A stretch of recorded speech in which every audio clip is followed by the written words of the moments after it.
please? I'm Laurel Gossett. I'm an Associate Professor of Communication Studies and Organizational Science here at UNC Charlotte. Yeah! What is your definition of conflict? Conflict is incompatible goals that are where parties that have interdependency are involved with. So interdependent parties having incompatible goals. Yeah! How often do you experience conflict in the workplace? All the time. Yeah! How do you personally feel about conflict? You can't make a blatant blanket statement. Some conflicts are good. You wouldn't have new ideas if you didn't have some difference of opinion. It depends on the kind of conflict and the way in which it's handled. I think every time you have two people, you have inherently have conflict or differences.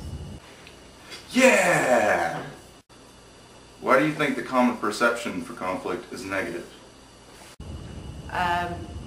Well, I think it depends on what term you use. I mean, I think the word conflict has a negative tone if you say things like brainstorming or differences or feedback.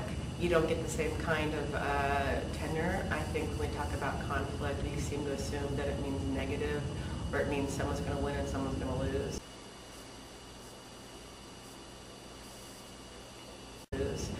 And there's a fight. If you use like a war metaphor, you say that that conflict equals battling, then no one really wants to engage in battle, or at least no people worry about engaging in battle.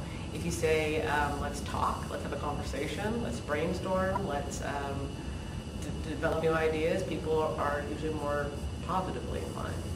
Okay. Yeah! What are some benefits of conflict within a team or a group? I think assuming that conflict is something that's rare, I mean, I think all these questions seem to assume that conflict is a special state of being.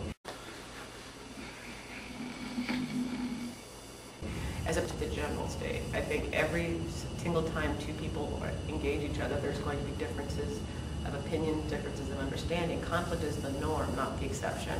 So I think first thing we have to do is assume that conflict isn't something that happens occasionally and that there's benefits from it, but that conflict is natural.